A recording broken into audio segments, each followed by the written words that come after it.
चलिए हम शुरू करते हैं। हमने श्वसन तंत्र का जो हिस्सा है उसको लगभग आधा पार्ट इसको कवर कर लिया था।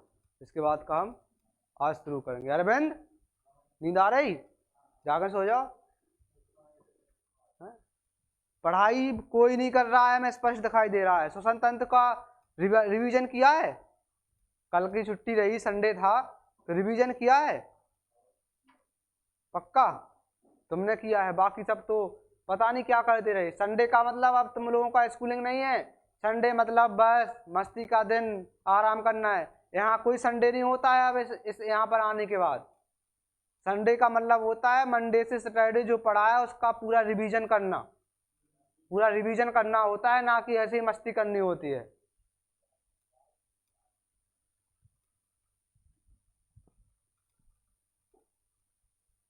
चलो, हम इसके पहले का यहाँ तक सॉल्व कर चुके थे।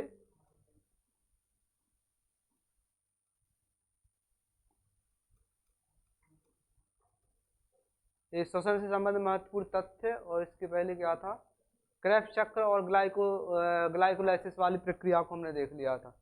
इसके बाद यहाँ से हमें शुरू करना है। क्या है? विभिन्न जंतुओं के प्रमुख श्वसन अंग, यानी कि विभिन्न प्रकार के जो जंतु हैं वह कौन से जंतु किस अंग से श्वसन की प्रक्रिया करते हैं। जैसे मानव है, हम है, इंसान है। इंसान श्वसन की प्रक्रिया किस अंग के द्वारा करते हैं? फेफड़ों के द्वारा। किसके द्वारा? फेफड़ों के द्वारा। ऐसे अलग अलग जीव है तो वह अलग अलग जीव अलग अलग अंगों से श्वसन की प्रक्रिया पूरी करते हैं। जैसे अमीबा व हाइड्रा होता है। अमीबा व हाइड्रा होता है। यह अब श्वसन, इनका श्वसन अंग क्या है? किस अंग के द्वारा श्वसन करते हैं? सतह से करते हैं, यानी कि विसरण विधि द्वारा। सतह से, इनकी सतह से, यानी त्वचा जो रहेगी, सतह रहेगी, सतह से विसरण विधि के द्वारा श्वसन की प्रक्रिया ये करते हैं। फिर कौन है? मछली। मछली का श्वसन अंग क्या है? उनको बोला जाता है गलफड़े, या उन्हीं को बोला जाता है क्लोम, या उन्हीं को बोला जाता है गिल्स, या उन्हीं को क्लोम। गलफड़े, गिल्स या क्लोम। एक ही, अलग अलग पार्ट, अलग अलग अंग नहीं है, एक ही अंग है जिसको गलफड़े, जिसको क्लोम और इसको गिल्स, तीनों नाम से जाना जाता है। एक ही अंग है। किसका है? मछली का। फिर कौन है? पक्षी हुए या स्तनधारी हुए। स्तनधारी में कौन आता है? मनुष्य। या सरीसृप हुए या उभयचर हुए। पक्षी, स्तनधारी, सरीसृप, उभयचर। ये सांस किससे लेते हैं? फेफड़ों के द्वारा। किससे सांस लेते हैं? फेफड़ों के द्वारा सांस लेते हैं। अब उभयचर क्या कहलाते हैं? तो जल में और स्थल में दोनों जगह रह सकते हैं। अब कुछ प्राणी ऐसे रहते हैं जो उभयचर रहेंगे, वो अलग स्थिति में अलग जगह से श्वसन की प्रक्रिया करते हैं। लिखा होगा अभी आगे। जैसे कॉकरोच, कॉकरोच या कीट वर्ग बोलेंगे हम। कॉकरोच या पूरा कीट वर्ग, वह किससे लेते हैं? ट्रेकिया से, श्वास नली से। किससे लेते हैं? ट्रेकिया, श्वास नली बोला जाता है, इंग्लिश में बोलते हैं उसको ट्रेकिया। कभी कभी आपको ट्रेकिया शब्द यहाँ लिखा हुआ मिलता है हिंदी में, ट्रेकिया। इसको याद रखना है, क्या है? ट्रेकिया। कौन? कीट वर्ग जो भी। और कीट वर्ग क्या होता है? बाह्य कंकाल वाले प्राणी, बाह्य कंकाल वाले जीव क्या कहलाते हैं? कीट वर्ग। जिनमें बाहर से पकड़ने पर कठोर लगे, उनका चुभन टाइप की हो, उसे बोलते हैं हम कीट वर्ग बोलेंगे, या बाह्य कंकाल वाले प्राणी बोलेंगे। ये सब किससे श्वसन करते हैं? ट्रेकिया के माध्यम से श्वसन करते हैं। जैसे वो होता है टिड्डा वगैरह, उसको देखना, गर्दन उसको देखना, इधर जॉइंट टाइप का रहता है, तो वो इधर ट्रेकिया, यानी कि जैसे हमने पढ़ा है नासा छिद्र, नासिका कपाट, ग्रसनी, ग्रास नली, फिर श्वास नली। तो ट्रेकिया होता है, डायरेक्ट कनेक्शन यहाँ से होता है, वो यहीं से श्वसन की प्रक्रिया करते हैं। ऐसे नाक माक कुछ नहीं होती है, डायरेक्ट ट्रेकिया से उनकी श्वसन की प्रक्रिया होती है। अच्छा, इधर आ गया था इसका ट्रेकिया। वो केंचुआ है। केंचुआ किससे श्वसन की प्रक्रिया करता है? त्वचा से। मेढक भी त्वचा से व फेफड़ों से। अब जो केंचुआ रहता है वो त्वचा से करेगा। अब जो मेढक होता है वो त्वचा व फेफड़ों दोनों से करता है, त्वचा व फेफड़े दोनों से करता है। जब वह पानी में रहेगा तो किससे करेगा? या मिट्टी में रहेगा तो त्वचा से करेगा, और जब बाहर रहेगा तो किससे करेगा? फेफड़ों से करेगा। पानी में रहेगा तब गिल्स वगैरह या ऐसा कुछ रहता है उससे करेगा। और बिच्छू से यदि हम बात करें, बुक लंग्स होते हैं इसमें, या पुस्तक फुफ्फुस उसको बोला जाता है। बुक लंग्स या फुफ्फुस, पुस्तक उसको बोला जाता है, पुस्तक फुफ्फुस उसको बोला जाता है। किसका है? बिच्छू का है। इतने ही रहेंगे। तो जनरल सा याद रखना है कि मानव, स्तनधारी, पक्षी किस श्वसन अंग क्या है? फेफड़ा। केंचुआ का श्वसन अंग क्या है? त्वचा। त्वचा से लेगा। मेढक का क्या है, उसका त्वचा भी है, फेफड़े भी। जब हवा में रहेगा तो फेफड़ों से, पानी वगैरह या मिट्टी वगैरह में रहेगा तो त्वचा से लेगा। बिच्छू का क्या है, पुस्तक फुफ्फुस यानी कि बुक लंग्स। और कीट वर्ग का क्या है, ट्रेकिया। कीट वर्ग का क्या है, ट्रेकिया। अमीबा किससे, किस विधि से करता है, त्वचा से सतही विसरण करता है। क्या करता है, सतही विसरण करता है। श्वसन की क्रिया विधि, श्वसन की क्रिया विधि पूरे 2 चरणों में पूर्ण होती है। कितने चरणों में, 2 चरणों में पूर्ण होती है। एक आंतरिक श्वसन, दूसरा बाह्य श्वसन। आंतरिक श्वसन और बाह्य श्वसन। आंतरिक या बाह्य बोल सकते हैं उसको। बाह्य श्वसन में क्या होगा, या एक्सटर्नल रेस्पिरेशन, और दूसरा क्या है, आंतरिक या कोशिकीय श्वसन। बाह्य श्वसन में सांस लेना और छोड़ना किसका, गैसों का आदान प्रदान शामिल होता है। बाह्य श्वसन से हम क्या है, सांस लेंगे, सांस छोड़े, तो गैसों का आदान प्रदान शामिल होता है बाह्य श्वसन में। जबकि आंतरिक श्वसन में कोशिकाओं के द्वारा ऑक्सीजन का उपयोग कर ऊर्जा एटीपी में उत्पन्न किया जाता है। आंतरिक श्वसन में क्या होगा, ऊर्जा इसका उपयोग कर श्वसन में कोशिकाओं द्वारा ऑक्सीजन का उपयोग करेगा और किसको, एटीपी के रूप में हमें ऊर्जा प्रदान करता है। जैसे एटीपी के रूप में ऊर्जा प्रदान कौन करता है, एटीपी के रूप में ऊर्जा प्रदान कौन करता है, माइटोकॉन्ड्रिया। उसमें ऑक्सीजन की उपस्थिति में होता है। माइटोकॉन्ड्रिया में श्वसन किसकी उपस्थिति में होता है, ऑक्सीजन की उपस्थिति में होगा। और वहां कौन सा चक्र चलता है, क्रेब्स चक्र चलता है। उसके फलस्वरूप किसका विघटन होता है, पायरुविक का विघटन होता है। और क्या बनता है, एटीपी के रूप में हमें ऊर्जा प्राप्त होती है। उसको क्या बोलेंगे हम, आंतरिक श्वसन। बाह्य श्वसन यह फेफड़ों में होती है, जहां ऑक्सीजन शरीर में ली जाती है व कार्बन डाइऑक्साइड शरीर से बाहर निकाल दी जाती है। ऑक्सीजन को जब अंदर सांस वायु जाएगी तो ऑक्सीजन भी जाएगी, कार्बन डाइऑक्साइड भी जाएगी, नाइट्रोजन भी जाएगी।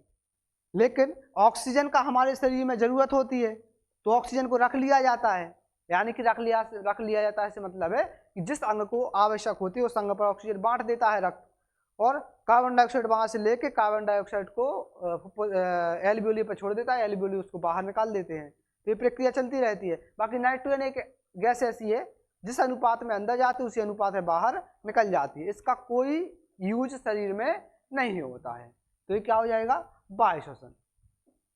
आंतरिक श्वसन में कोशिका स्तर पर होती है, जो मुख्य रूप से ग्लाइकोलाइसिस यानी कोशिका द्रव में होने वाला, और क्रेब्स चक्र यानी कि माइटोकॉन्ड्रिया में माध्यम से ग्लूकोज को ऊर्जा में परिवर्तन किया जाता है।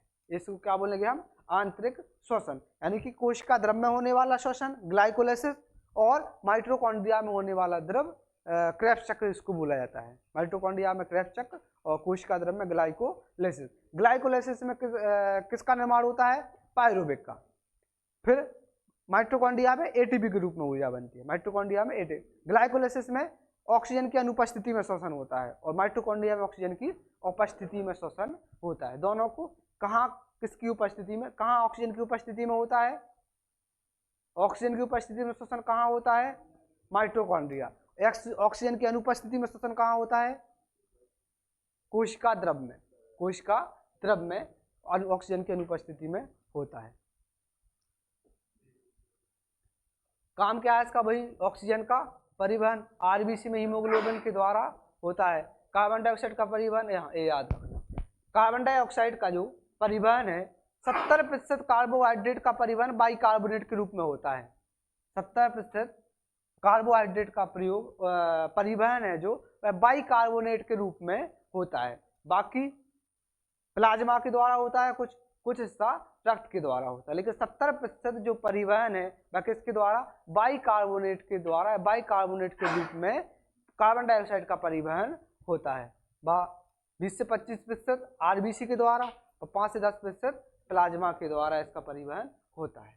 एक क्वेश्चन, ऑक्सीजन का परिवहन तो रक्त ही करेगा, हीमोग्लोबिन बैठक करेगा हीमोग्लोबिन की उपस्थिति के कारण। अब कार्बन डाइऑक्साइड का पूछ लेता है, कार्बन डाइऑक्साइड का कितना प्रतिशत कार्बन डाइऑक्साइड का परिवहन बाइकार्बोनेट के रूप में होता है, 70%। या बाइकार्बोनेट के रूप में कार्बन डाइऑक्साइड का परिवहन कितना प्रतिशत होता है, 70%। आरबीसी के द्वारा 20 से 25%, प्लाज्मा के द्वारा 5 से 10%, 8% जो भी है वो इसके द्वारा परिवहन होता है। प्लाज्मा और आरबीसी, प्लाज्मा किसका हिस्सा है, प्लाज्मा किसका हिस्सा है, हाँ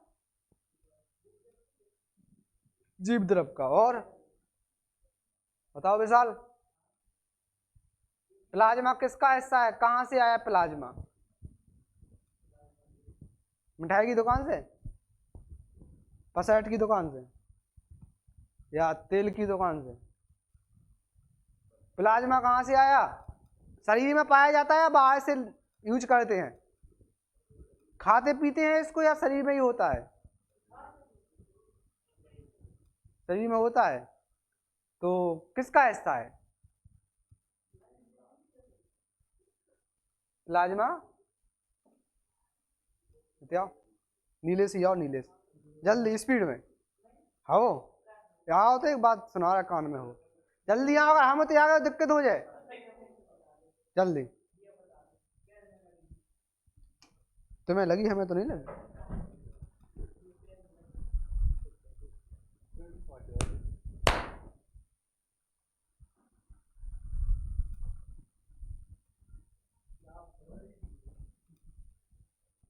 एक ही को मारा है, इसका मतलब ये नहीं है कि बाकी सब बच गए हैं। थोड़ी बहुत शर्म करो। रक्त जो है वह प्लाज्मा जो है वह रक्त का हिस्सा है, रक्त का ही हिस्सा है। इतनी जनरल सी चीज है, इसको थोड़ा बहुत बता भी दिया है मेरे ख्याल से, कभी हमने जिक्र भी किया है इसका। रक्त प्लाज्मा जो है वह रक्त का हिस्सा होती है। उसका एक लिक्विड भाग होता है, एक कणिकामय भाग होता है।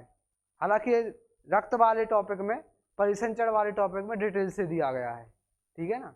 लेकिन एक जनरल सी चीज है, एकदम से गायब मत रहो, पढ़ाई पर थोड़ा ध्यान दो सब लोग। आगे ठीक है, तक क्लियर। श्वासोच्छ्वास यानी कि ब्रीदिंग। ब्रीदिंग में दो प्रकार से होता है, एक इनहेलेशन, एक एक्सहेलेशन। इनहेलेशन यानी कि सांस को अंदर लेना, एक्सहेलेशन यानी कि सांस को बाहर छोड़ना। अंदर लेना यानी कि इनहेलेशन, इसमें नाइट्रोजन का कितना प्रतिशत अंदर लेते हैं हम? 78%। ऑक्सीजन का 21%, कार्बन डाइऑक्साइड का 0.03%। अब जो वायुमंडल में जिस अनुपात में गैसेस होती है उसी के अनुपात में हम गैसेस को अंदर ग्रहण करते हैं। बाहर कितना छोड़ते हैं? नाइट्रोजन को 78%। जितना गया था उतना बाहर जाएगा, बेचारे का कोई पूछ दूछ नहीं होती है, वैसे ही फ्री फॉकेट में आता जाता रहता है वो तो। ऑक्सीजन का 17%। अब 21 गया था, 17 वापस आ गया, यानी कि कितना? लगभग 4% शरीर में उपयोग हो गया। और कार्बन डाइऑक्साइड गया था 0.03%, 4% आ गया, यानी कि यहाँ से जो अपशिष्ट के रूप में कार्बन डाइऑक्साइड अतिरिक्त चीज हमारे पास भंडारित थी कार्बन डाइऑक्साइड, उसको बाहर फेंक दिया जाता है। तो ये रेशियो याद रखना है, कितना अंदर जाता है कितना बाहर जाता है। फेफड़ों से जुड़े महत्वपूर्ण तथ्य। दायां फेफड़ा बाएं फेफड़े से बड़ा होता है। फेफड़े दो होते हैं, चार? दो। एक दायां फेफड़ा, एक बायां फेफड़ा। तो जो दायां फेफड़ा है वो बाएं फेफड़े से कैसा होगा? बड़ा होगा। दाएं फेफड़े से बड़ा, बाएं फेफड़े से बड़ा होता है दायां फेफड़ा। प्लूरेसी रोग क्या? ये गजब का क्वेश्चन है भाई। क्या कह रहे? दाएं ही बढ़ो काय हो तो बायां बढ़ो काय नहीं हो। अब ये तो अपन को जाना पड़ेगा अपने इंजीनियर साहब के पास, यार ऐसी दुआ बाती काय करी। फिर जब बायां बढ़ो हो तो तुम कहते भाई साहब बाएं बढ़ो काय, दायां बढ़ो काय नहीं। केशव तुम क्या बोल रहे थे इससे कि छुट्टी है? पूछे थे कि बताए थे?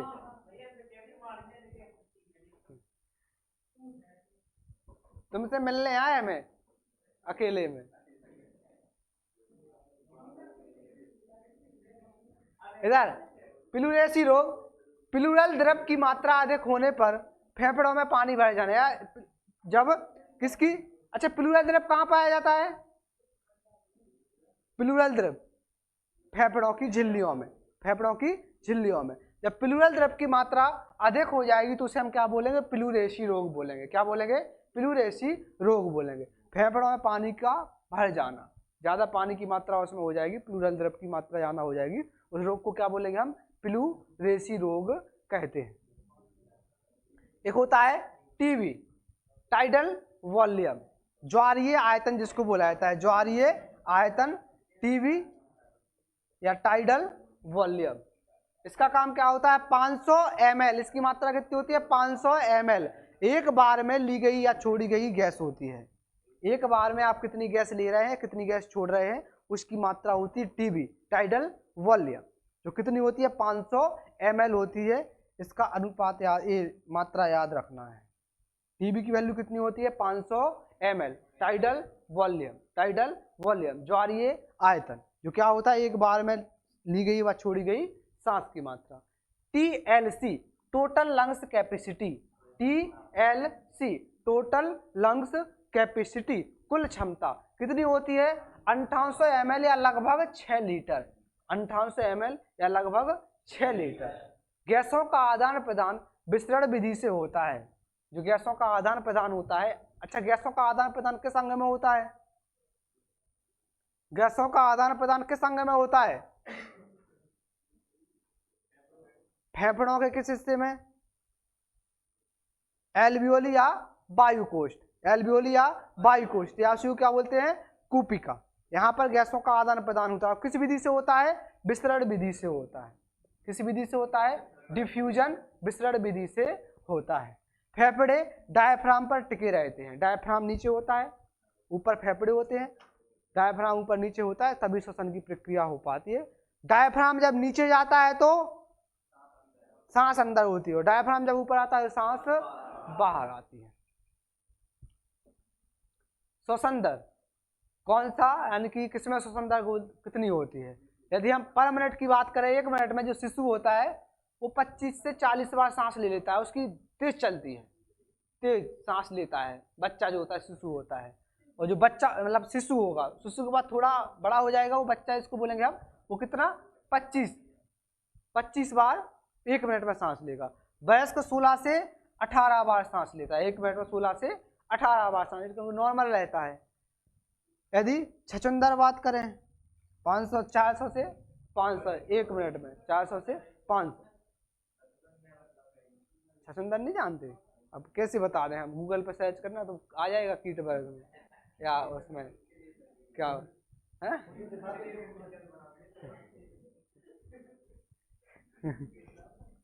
तो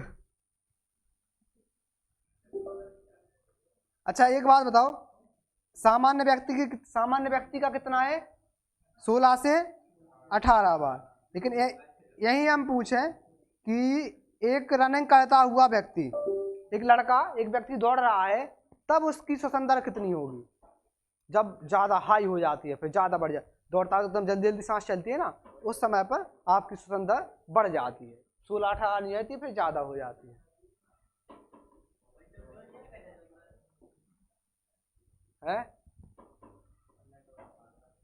निकाल ला तुमने,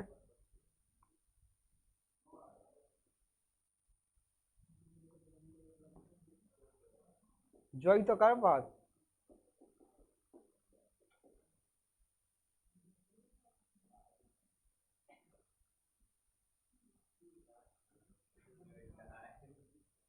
एक वो क्या बोलते उसको है, हाँ जो एक चूहा, फिर एक पता नहीं क्या क्या बोलते, चुकरेल है, और जो अलग अलग प्रकार से अपनी स्थानीय भाषा में अलग अलग शब्दों से उसको बोलते हैं। काटता है, हाँ ये काटता है। आगे मापक यंत्र किससे मापते हैं इस श्वसन दर को, श्वसन मापी या स्पाइरोमीटर उसी को बोला जाता है, श्वसन मापी या उसी को क्या बोलते हैं हम, स्पाइरोमीटर। एटीपी का फुल फॉर्म क्या है, एडिनोसिन ट्राई फास्फेट, ऊर्जा की इकाई होती है। अन्य नाम क्या है इस ऊर्जा की इकाई की, ऊर्जा मुद्रा, ऊर्जा सिक्का, ऊर्जा दलाल या ऊर्जा बॉन्ड, ऊर्जा करेंसी भी, ऊर्जा सिक्का यानी कि ऊर्जा करेंसी भी इसको कहा जाता है। एटीपी के फुल और अदर नाम होते हैं। श्वसन संबंधी रोग या विकार, टीबी, श्वसन संबंधी यानी कि फेफड़ों से संबंधित होती है टीबी। तो धूम्रपान से फेफड़ों में रेशे बनना, वायु कूपिका प्रभावित होना, वायु कूपिका यानी कि जो आपकी वायु कोष्ठ है, एल्वियोली है, वो क्या हो जाते हैं, इससे प्रभावित हो जाते हैं। TB bacteria bronchitis TB bacteria से होता है, उसको क्या बोलते हैं, उसकी ब्रोंकाइटिस, उसकी सूजन को बोला जाता है। निमोनिया भी श्वसन तंत्र से संबंधित, इसमें संक्रमण से होता है, वायु कूपिका में श्लेष्मा भर जाता है। क्या भर जाता है? वायु कूपिका में, एल्वियोली में श्लेष्मा, कुछ पदार्थ लिक्विड जैसा चिपचिपा, कुछ उसमें मलगम टाइप से भर जाता है, संक्रमण के कारण होता है। और टीबी किसके कारण होता है? बैक्टीरिया के कारण होता है। फाइब्रोसिस, फेफड़ों में रेशे का जमाव, फेफड़ों में रेशों का जमा हो जाता है, उस स्थिति को क्या बोलते हैं हम? फाइब्रोसिस। दमा या अस्थमा, वायु मार्ग संकुंचन, कवक के द्वारा होता है। किसके द्वारा होता है? कवक जनित रोग है, कवक के द्वारा होने वाला रोग है। वायु मार्ग कैसा हो जाता है? संकुचित, यानी कि सकरा टाइप से हो जाता है। एम्फाइसीमा, कौन सा? एम्फाइसीमा, इसमें वायु कूपिका क्या होती है? क्षतिग्रस्त, यानी कि डैमेज किसी प्रकार से हो जाती है, उसको क्या बोलते हैं हम? एम्फाइसीमा। सिलिकोसिस, सिलिकोसिस में क्या होता है? धूल कणों का जमाव हो जाता है। फेफड़ों में किसका जमाव हो जाता है? धूल कणों का जमाव हो जाता है। हो गया बस, ये तो इंट्रोडक्शन देने की जरूरत ही नहीं है। ये सब भैया मैथ और रीजनिंग, कितना हो गया मैथ और रीजनिंग है? कंप्लीट हो गया। और साइंस के कितने अध्याय कंप्लीट हो गए? हो कौन कौन से गए? सबसे पहले हमने पढ़ा था जीव विज्ञान की प्रमुख शाखाएं, कोशिका, ऊतक, फिर पाचन और ये श्वसन। 5 टॉपिक लगभग कंप्लीट हो गए। और हालांकि वीडियो वगैरह तो आपको देखना नहीं है, क्योंकि यदि तुम तो बात ही नहीं करो क्योंकि यदि देख लोगे तो चीजें अच्छे से याद हो जाएंगी। एक बार इधर पढ़ लोगे, एक बार घर से पढ़ लोगे, घर पे पढ़ लोगे तो अच्छे से याद हो जाएंगी। वो अच्छे से याद हो गई और गलती बस वो पेपर में आ गई आपको, तो फिर गलती बस वो पेपर में सही हो जाएगा, गलती बस फिर पेपर में सिलेक्शन हो जाएगा, फालतू में नौकरी करने आए, है ना? तो इतनी बड़ी गलती किसी को नहीं करना है, थोड़ी बहुत शर्म करो, है? एमजी क्लासेस पृथ्वी पर यूट्यूब चैनल है। अच्छा ईमानदारी से बताओ, अभी इनमें से किस किस ने सब्सक्राइब नहीं किया है? आप लोगों ने कर लिया है? हर चीज की प्लेलिस्ट बनी है, हर सब्जेक्ट की, उसको देखो, जितनी बार हो सके उतनी बार देखो, क्योंकि देखो एक दिन की पढ़ाई से एग्जाम नहीं निकलते हैं। आप सोचो कि हे जो भी जिस भगवान को मानता हो, हे बजरंग बली, हमारा जो पेपर निकल जावे हम 501 को प्रसाद चढ़ाएं। हे जौन बब्बा हुए, हमारा जो काम हो जावे पेपर निकल जावे हम 101 नारियल चढ़ाएं। तो रिश्वत दे रहे हैं भगवान को?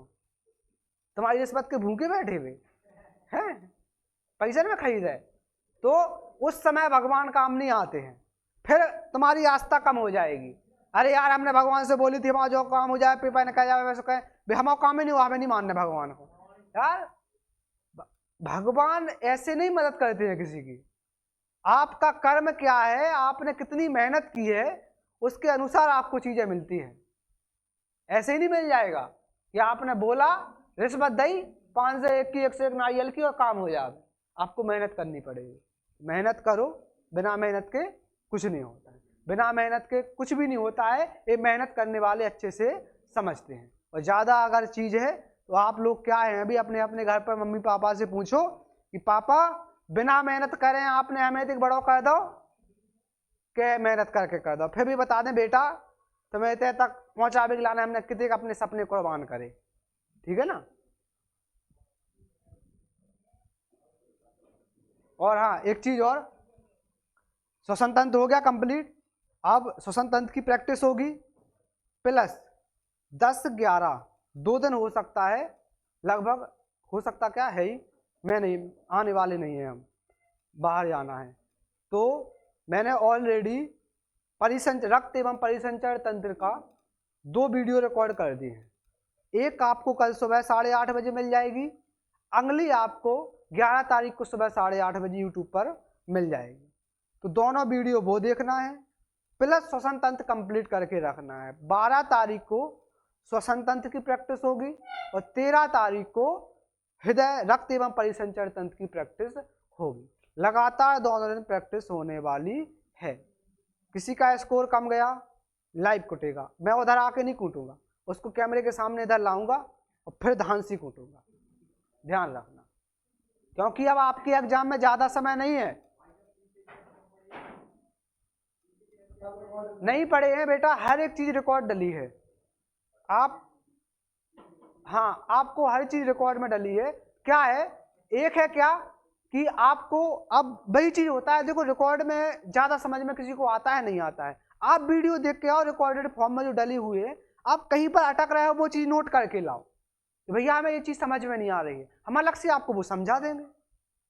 अब लेकिन यदि आप सोचो कि भैया हम आए नहीं थे या जो भी लोग हैं पिछले टॉपिक नहीं पढ़े, उन टॉपिक को हम दोबारा पढ़ाएं, तो वो तो असंभव है। आप पुराना जो रिकॉर्डेड डला है उस रिकॉर्डेड को देखें, फिर आप इधर आए और आप वो डाउट लिख के आए कि ये फलाना डाउट है, तो उस डाउट को हम क्लियर करने वाले हैं। क्लियर? बाकी आज के लिए इतनी क्लास।